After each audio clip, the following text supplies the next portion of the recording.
സാധാരണ ജനങ്ങൾക്കിടയിൽ വളരെയധികം പ്രചാരം നേടിയിട്ടുള്ളതായിരിക്കുന്ന മഹാസുദർശന യന്ത്രം പ്രധാനമായും ബാധാശമനത്തിനായാണ് ഉപയോഗിക്കുന്നത്. ശത്രുബാധ, ആഭിചാരദോഷം, പ്രേതബാധ തുടങ്ങിയവയ്ക്കൊക്കെ തന്നെ ഇത് വളരെയധികം ഫലപ്രദമായൊരു യന്ത്രമാകുന്നു. വിഷ്ണു ഭഗവാന്റെ കയ്യിലെ ആയുധമായ സുദർശന യന്ത്രം തകിടിലെഴുതി കൂടിലാക്കി ദേഹരക്ഷയായും ഫ്രയം ചെയ്ത് വീടുകളിലും സ്ഥാപനങ്ങളിലും സ്ഥാപന യന്ത്രമായും നൽകി വരാറുണ്ട്.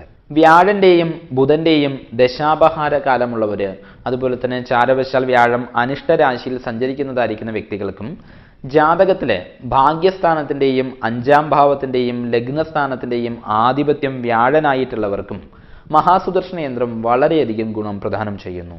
ചെമ്പ്, വെള്ളി, തങ്കം എന്നീ തകിടുകളിൽ യന്ത്രം എഴുതാവുന്നതാണ്. വിധിപ്രകാരം യന്ത്രം എഴുതി കഴിഞ്ഞതിന് ശേഷം മഹാസുദർശന മന്ത്രം വിധിപ്രകാരം തൊട്ട് ജപിക്കുകയും യഥാസംഖ്യ ഹോമിക്കുകയും വേണ്ടതായുണ്ട്.